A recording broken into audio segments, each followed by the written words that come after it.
Вести на Канал 8. Добар ден. Започна да се реализира најавената реконструкција на улицата Димитар Влахов во централното градско подрачје на Кочани. Поради изведбата на градежните работи, изменете сообраќајниот режим, односно улицата е привремено затворена. Со отстранувањето на постојните и поставување нови рабници на дел од коловозот, започнаа градежните работи за реконструкција на улицата Димитар Влахов во центарот на Кочани. Тоа наметна измена на режимот и условите на сообраќајот на оваа улица на потегот кај трговскиот центар, поради што таа целосно е затворена за движење на моторните возила. За реализирање на реконструкцијата на коловозот, планирано е да се потрошат над 53.000 евра од сметката на општината, а одобрени со програмата за изградба и реконструкција на улиците. Со овие пари треба да се постави нов асфалтен слој со дебелина од 5 см на потегот од трговскиот центар до крстосницата со улиците Страшо Ербапче и Стево Теодосиевски. Вкупната должина што ќе се реконструира е 425 метри и широчина меѓу 6 и 9 метри. Истовремено ќе се изврши и поправка и подигање на постојните 15 шахти и 10 сливници за атмосферската вода, а ќе се заменат оштетените рабници во должина од 200 метри. На реконструкцијата на една од главните сообраќајници во централното подрачје се чекаше половина година. Последен пат по големи интервенции на нејзиниот коловоз имало пред околу 4 децении, кога на местото на гранитните коцки беше поставен асфалт.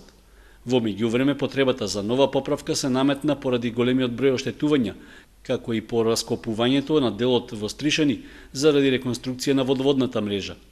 Од општината не потврдија дека со сегашната реконструкција на улицата Димитар Влахов ќе се изврши поправка и на тротоарските површини, што исто така се во катастрофална состојба. Општина Чешиново Облешево размислува снабдувањето со вода за пиење за 4 населени места да го обезбеди од водоводниот систем на Кочани. Тоа беше повод во Кочанската локална самоуправа да се одржи средба на која се разговараше за техничките и правните услови за користење на услугите од КЈП Водовод. Жителите на Облешево, Чешиново, Чифлик и Уларци во иднина ќе пијат вода од градскиот водовод на Кочани. Тоа ќе стане реалност ако се реализира планот на локалната самоуправа на Чешиново Облешево да се приклучи на постојната водоводна мрежа на соседната општина. Ваквата можност била разгледувана уште пред повеќе од 10 години, па дури бил потпишан и меморандум меѓу комуналното предпријатие Водовод и тогашната општина Облешево. Сега идејата повторно се обновува, поради што градоначалниците Личков и Димитровски одржаа работна средба во проширен состав, на која се разговараше за меѓуопштинската соработка на двете локални самоуправи. Квалитетот на водата за пиење во 4 населени места е на многу ниско ниво и здравствените проблеми наметнуваат брзо решавање на проблемот. Граѓаните на општина Чешиново Облешево долги години, поточно населените места Облешево, Чифлик, Чешиново и Уларци, се со неисправна нетехнички проверена вода за пиење. Веќе на неколку наврати имаме проблем со самото население. Излегува доста болести со тоа што долги години наназад се пробувало да се вклучиме кон водоводот на општина Кочани.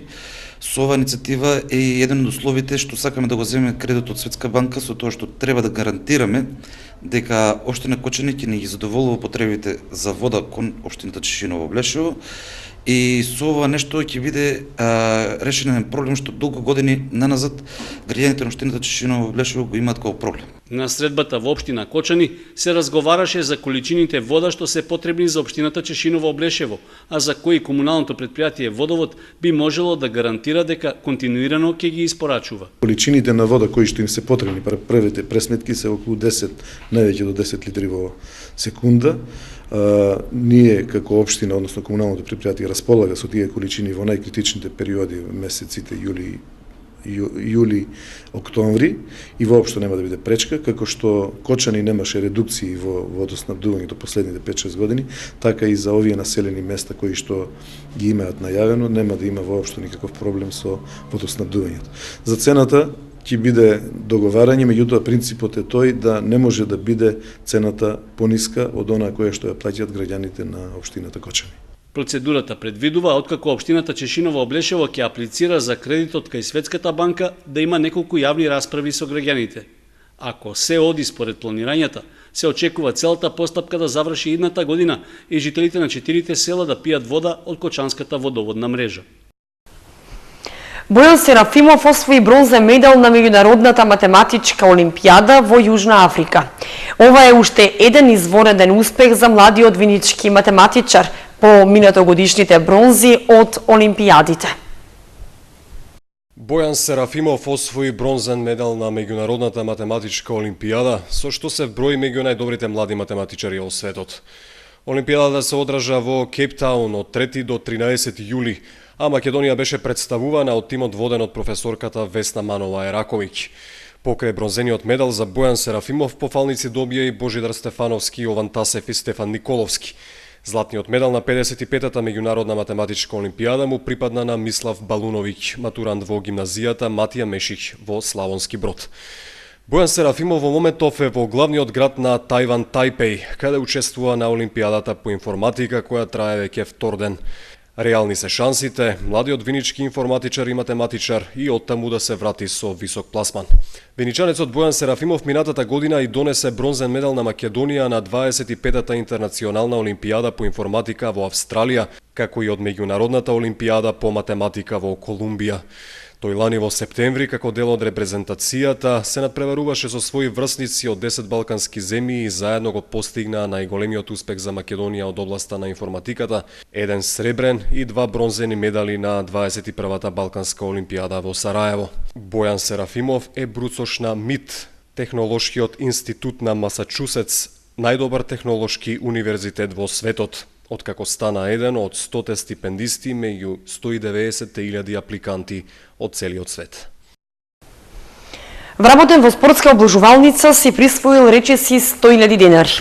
20-годишниот Иџ од Струмица во текот на мај 2014-та, вработен како оператор во Преин до Кочани, подружница село Моноспитово, не извршил уплата на парични средства од уплатени тикети за спортски надпревари и стонирал 8 платени тикети за надпревари, фалсификувајќи ги фискалните сметки од истите, со што го оштетил правното лице за износ од 91.477 денари, соопштија од полицијата. Струмичката полиција поднесе кривична пријава против 20-годишниот Иџ од Струмица за сторени кривични дела, затајување и фалсификување или уништување деловни книги.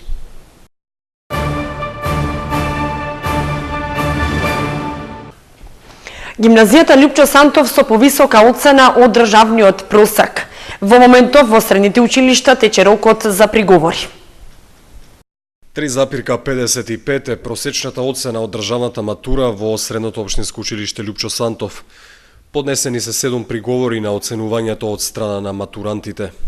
Во средното општинско училиште Гошо Викентиев македонски јазик положиле 63 од пријавени 77 кандидати, математика 16 од 23, англиски јазик 47 од 58, бизнис 34 од исто толку пријавени, физика 1 од исто толку пријавени, историја 29 положени од 35 пријавени кандидати.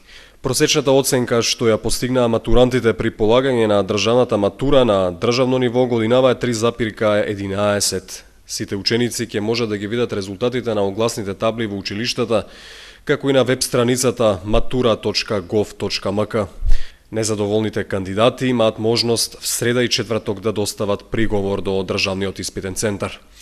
Просечната оценка по мајчин јазик и литература е 2,99. Просечните постигнувања по математика основно ниво изнесуваат 3,04, исто како и постигнувањата по предметот математика напредно ниво. По странски јазици е постигнат просечен успех од 3,43, по филозофија просечната оцена е 3,98, естетика 3,82, по хемија постигнат е просечен успех од 3,36, биологија 3,42.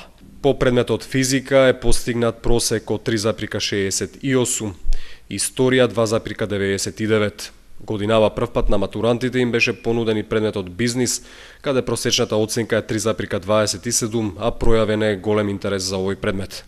Полагањето државна матура се реализира од учебната 2007-2008 година. Следната испитна сесија за матурантите е во август. На 11 се полага мајчин јазик и литература, на 13 странски јазик, на 14 математика, естетика и филозофија, а на 16 август се полага биологија, хемија, физика, историја и бизнис. Во дворот на основното училиште Крсте Петков Мисирков во Оризари започна расчистувањето на теренот каде треба да се гради планираната спортска сала. Според најавите дадени во периодот кога се поставуваше камен темелникот, објектот треба да биде готов до крајот на оваа година. 1,5 година по поставувањето на камен темелникот започна да се расчистува теренот за изградба на спортската сала во Оризари.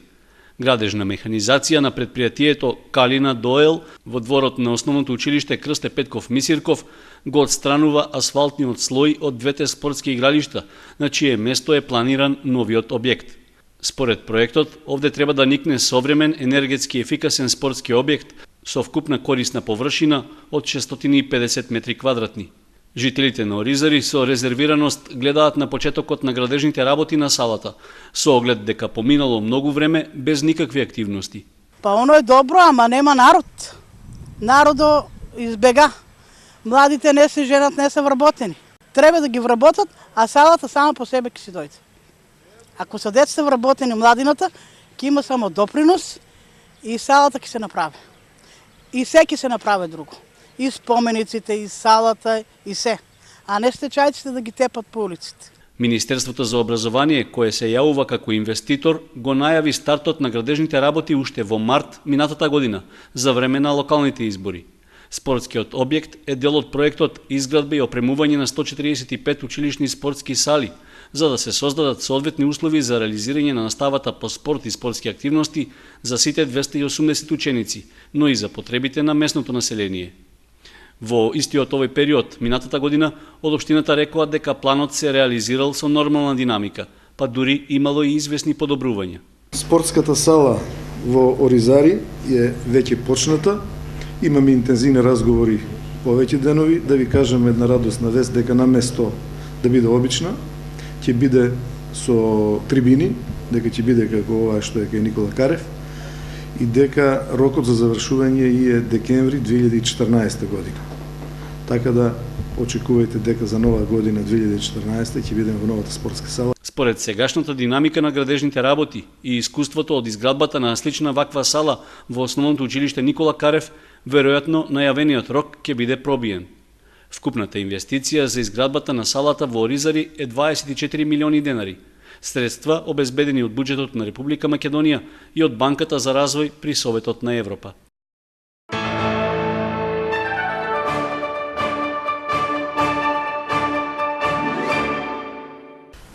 Во отек е втората фаза од проектот за управување со речниот слив на Брегалница и во општина Кочани.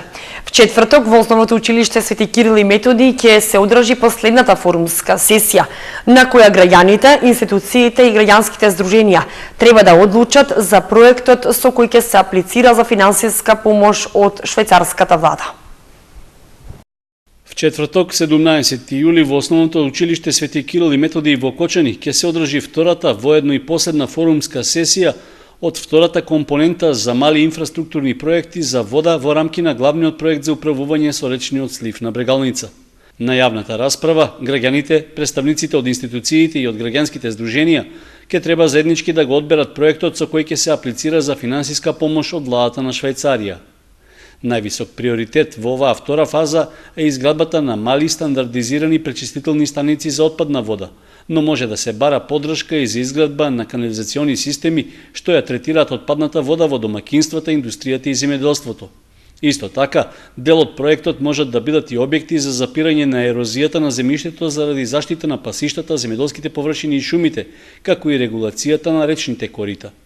Втората компонента за изградба на мали инфраструктурни објекти за вода треба да биде реализирана до крајот на 2015 година, при што за швајцарската помош конкурираат сите општини од Брегалничкиот регион, а ќе бидат избрани од 3 до 5 најдобри проекти. Тие ќе бидат финансирани од Швајцарскиот секретаријат за економски работи, при што поединечната сума на еден проект е од 50.000 до 500.000 швајцарски франци. Во финансирањето задолжително учествуваат и општините, при што нивното минимално учество е од 17 до близу 50%. Пред 10 дена се одржа првата форумска сесија во Кочани, на која беа представени барањата што треба да ги исполнат проектите што ќе влезат во потесен избор.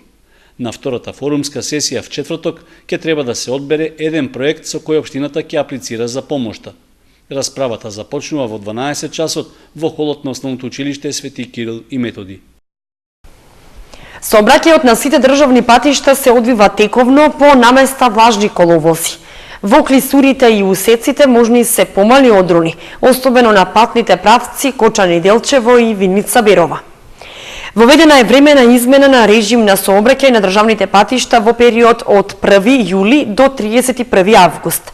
Се забранува сообраќај на тешки товарни возила со вкупна маса над 15 тони за време на деновите од викендот и за денови при екстремно високи температури. Забраната за деновите од викендот е во петок од 17 до 22 часот, сабота од 9 до 18 и недела од 9 до 22 часот. Во деновите со екстремно високи температури, определени од Министерството за здравство, забраната ќе важи од понеделник до четврток од 11 до 17 часот. Сообраќајот на сите државни патишта се одвива тековно по наместа влажни коловози. Во клисурите и усеците можни се помали одрони, особено на патните правци Кочани Делчево и Виница Берова. Воведена е времена измена на режим на сообраќај на државните патишта во период од 1 јули до 31 август. Се забранува сообраќај на тешки товарни возила со вкупна маса над 15 тони за време на деновите од викендот и за денови при екстремно високи температури. Забраната за деновите од викендот е во петок од 17 до 22 часот, сабота од 9 до 18 и недела од 9 до 22 часот. Во деновите со екстремно високи температури, определени од Министерството за здравство, забраната ќе важи од понеделник до четврток од 11 до 17 часот.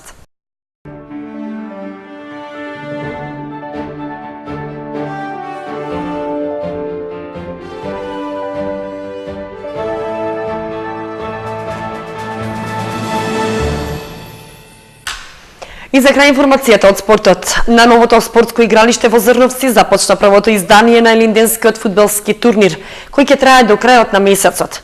Следната година се планира да се воведат надпревари во кошарка. По повод големиот национален празник Илинден, општина Зрновци организира турнир во мал фудбал. Надпреварите се играат во вечерните часови под рефлектори на новоизграденото мултинаменско спортско игралиште.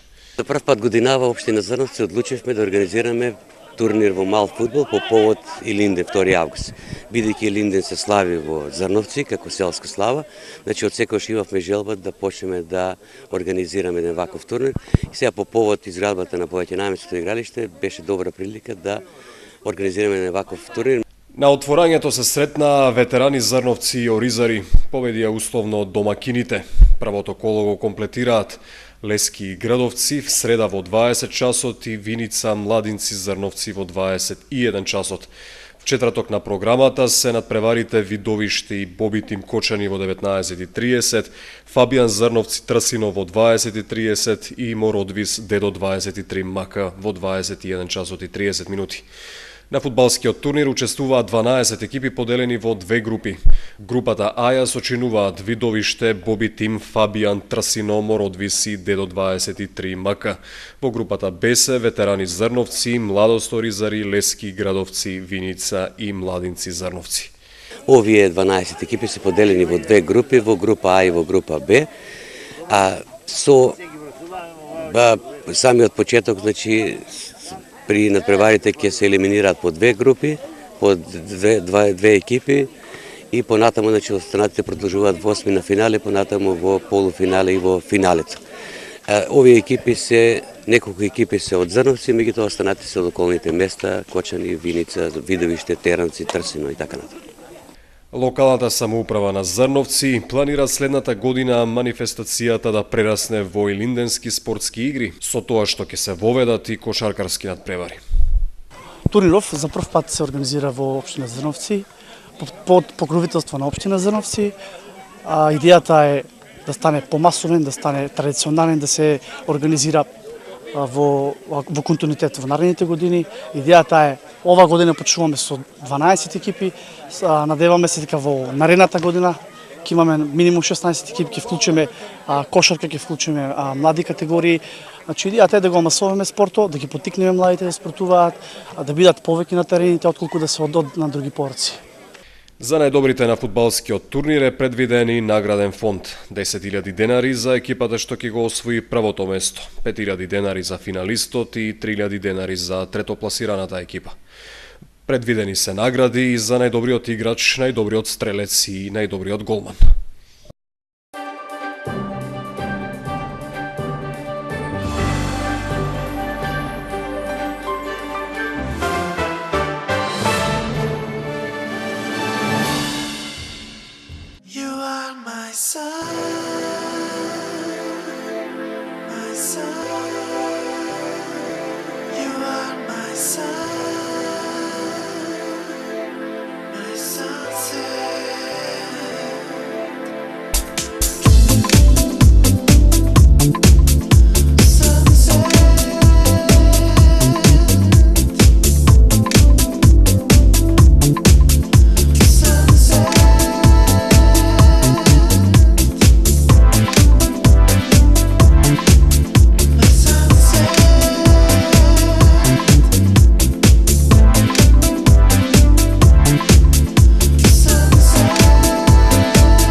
Тоа е се што ви подготвивме за вестите на Канал 8. Ви благодариме што бевте со нас. Довидување.